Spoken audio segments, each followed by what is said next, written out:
NIESV President Victor Alonge urged the inductees to uphold integrity, strengthen professionalism, and embrace continuous knowledge development. The chairman of the day and group chairman of the Nigerian Exchange Group, Umaru Kwairanga, stressed that transparency and fair pricing are vital to restoring investor confidence. Also speaking, the Executive Secretary of the Financial Reporting Council, Dr. Rabiu Olowu, urged the new professionals to avoid conflict of interest and produce reports that can withstand regulatory scrutiny.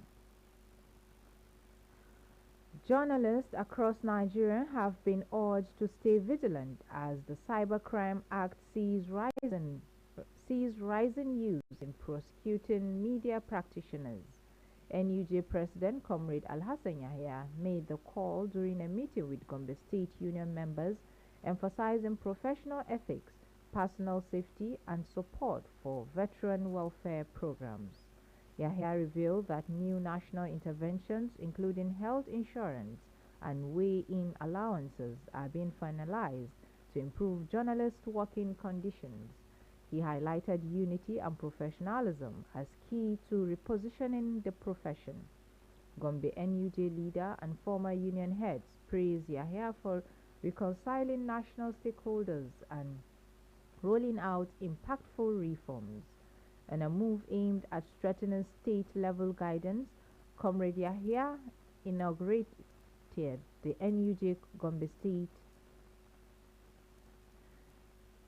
Gombe State Advisory Committee, composed of experienced past leaders including Asabe Baba Nahaya, Abubakar Adamu, Abubakar Abba, and Saidu Bappa Malala. Speaking on behalf of voters on the ECOWAS Agricultural Trade Project with the theme Strengthening ECOWAS Agricultural Market to Drive Food Security, who refused redeployment to projects in Zamfara, Borno, Benue, and Sokoto. Some engineers rejected the posting, citing security risks and unclear reporting addresses, while Pengasan insists on resolving the issue through dialogue. Dangote says affected staff were offered alternative employment, including coal, rice, and construction projects, but those who decline will no longer receive salaries.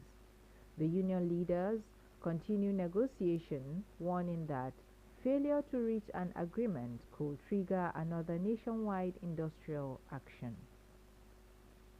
On politics, APC National Chairman Professor Nentawe Yewatda has projected a decisive victory for his party in the 2027 general elections, citing growing national support for President Bola Tinubu's administration. Yelwatda made the declaration in Abuja while hosting the Women Leaders Support Advancement Group, praising women as vital to the party's grassroots mobilization. He highlighted the President's Renew Hope agenda as a framework for inclusive governance, empowering women and youths across the country. The women's group pledged to strengthen political engagement nationwide, promising to mobilize support for APC and promote Tinubu's achievements ahead of the 2027 election. And on the foreign scene, French President Emmanuel Macron has reaffirmed France's solidarity with Nigeria as the country faces escalating security challenges, particularly terrorism in the northern region. In a message shared on his X account, Macron explained that he had spoken with President Bola Tinubu and assured him that France will deepen its cooperation with Nigerian authorities to help the National Sports Commission focused on infrastructure, milestones, and collaboration. LOC Chairman Lanre Abari met with NSC Chairman Shehu Diko and NSC Director General Bukola Olabade, who promised full support to make Abuja 2027 a world-class event.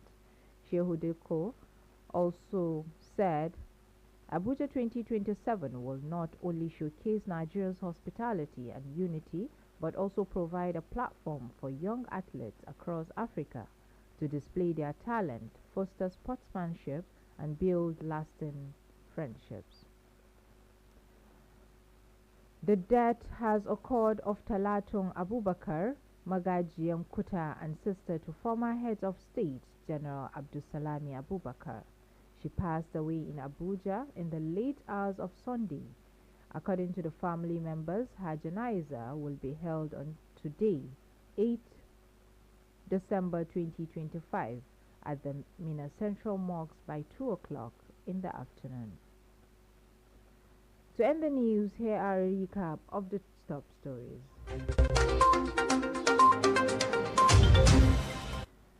Niger State is strengthening its global health drive through a new collaboration with Project Cure, a leading international distributor of donated medical equipment and supplies.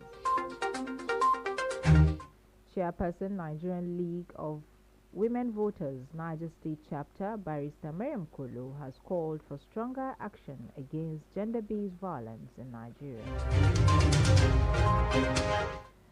Nigerian Society of Engineers has urged the federal government to harness the nation's 850-kilometer coastline to boost non-oil sectors.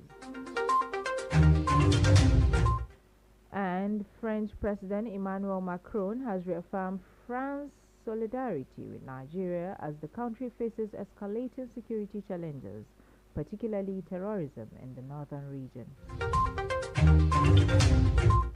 Be patriotic and stay safe. On behalf of the entire news crew and the news editor Hajra Muhammad Sambo, I am Aisha Abdrazak Tasariki saying good afternoon and thanks for listening.